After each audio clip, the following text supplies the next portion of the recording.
नमस्कार दोस्तों, मैं अंकुर उपाध्याय स्वागत करता हूं आप सभी का एक बार फिर से अपनी नई वीडियो में। दोस्तों यहाँ पे आप सभी के साथ बात करने वाला हूं जीएसटी डेटा के बारे में। जीएसटी कलेक्शन आता हुआ दिख रहा है जुलाई सीरीज का, और अगर डेटा आप देखें तो कमाल का डेटा आया है।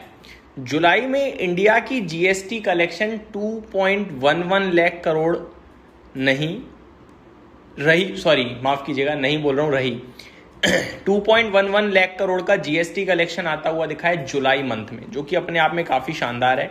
अगर आप इसे YOY कंपेयर करें तो 15.4% की बढ़त देखने को मिली है आपको जीएसटी कलेक्शन में।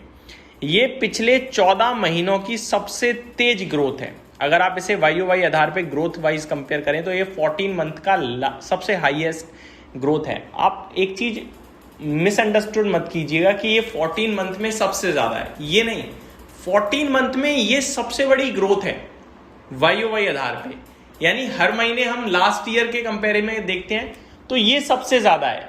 बाकी अगर आप बीते 14 महीनों के या सबसे हाईएस्ट जीएसटी कलेक्शन की बात करोगे तो वो मैं यहां देख पा रहा हूं अप्रैल 2026 में था, जो कि करीब 2.43 लाख करोड़ का जीएसटी कलेक्शन था। 2.43 लाख करोड़ का हाईएस्ट जीएसटी कलेक्शन देखा हम सभी ने अप्रैल 2026 में। बट YOY आधार पे अगर आप देखें तो वो 7.3% का जंप था, क्योंकि लास्ट ईयर अप्रैल में भी रिकॉर्ड तोड़ इन्फ्लेशन आया था 2.37 लाख करोड़ का। तो अप्रैल के मंथ में इन्फ्लेशन का डेटा स्ट्रॉन्ग ही आता है। अगर आप लास्ट ईयर जुलाई की बात करें तो वो आपके लिए 1.96 लाख करोड़ का था, और उसके सामने इस बार 2.11 लाख करोड़ पे आया है, जो कि अपने आप में बढ़िया दमदार बढ़त है।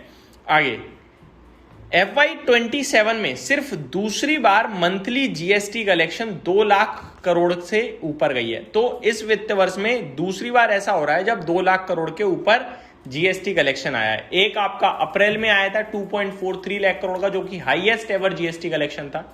फिर मई और जून में अगर आप देखें तो 1.49 लाख करोड़, 1.95 लाख करोड़ का जीएसटी कलेक्शन था। एंड फाइनली जुलाई में अगेन 2 लाख के ऊपर यह आंकड़ा आता हुआ दिखा है।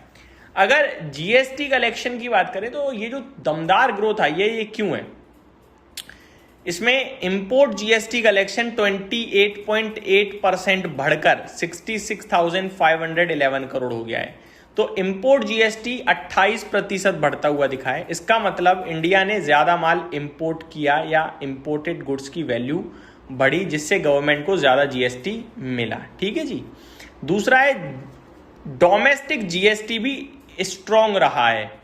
इंडिया के अंदर होने वाले बिजनेसेस और कंज्यूमर स्पेंडिंग 10.1% बढ़कर 1.45 लाख करोड़ रहा। इससे पता चलता है कि इकोनॉमी और कंजम्पशन भी अभी हेल्दी है।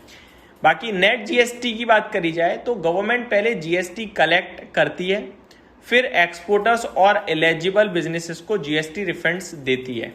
रिफंड देने के बाद जो पैसा गवर्नमेंट के पास बचता है उसे नेट जीएसटी कलेक्शन कहा जाता है।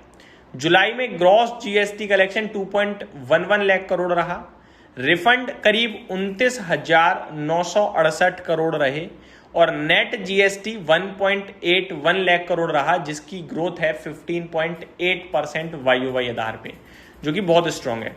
अप्रैल टू जुलाई यानी Q1 की बात करी जाए तो gross GST collection 8.43 lakh crore रहा, यानी YOY आधार पे 10.1% की बढ़त थी। वहीं net GST collection 7.21 lakh crore रहा, यानी कि 9.2% की YOY आधार पे बढ़त थी। पॉजिटिव क्या है? इकोनॉमी में डिमांड और बिजनेस एक्टिविटी स्ट्रांग दिख रही है, पहली बात।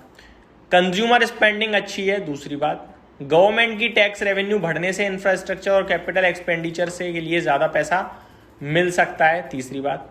ओवरऑल ये इंडियन इकोनॉमी के लिए बुलिश सिग्नल माना जाना चाहिए, चौथी बात। और फाइनल, अब किन सेक्टर्स को फायदा मिलेगा? बैंकिंग, क्योंकि ये रेट सेंसिटिव है। इंफ्रास्ट्रक्चर एंड कैपिटल, ज्यादा कलेक्शन, ज्यादा पैसा सरकार के पास तो खर्चा ज्यादा होगा।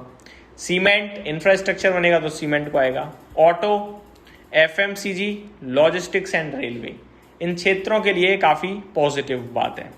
जुलाई में जीएसटी कलेक्शन 2.11 लाख करोड़ पहुंच गई है, ये हेडलाइन है। 15.4% की स्ट्रॉन्ग ग्रोथ है। इससे पता चलता है कि इंडिया में बिजनेस एक्टिविटी और कंज्यूमर स्पेंडिंग इंपोर्ट स्ट्रांग है। ये इंडियन इकोनॉमी और स्टॉक मार्केट सेंटीमेंट्स के लिए जनरली पॉजिटिव डेवलपमेंट माना जाता है। तो ये मेरी तरफ से पूरा डिटेल डेटा था। उम्मीद करता हूँ जानकारी पसंद आई होगी। Thank you so much for watching this video. Have a great day guys.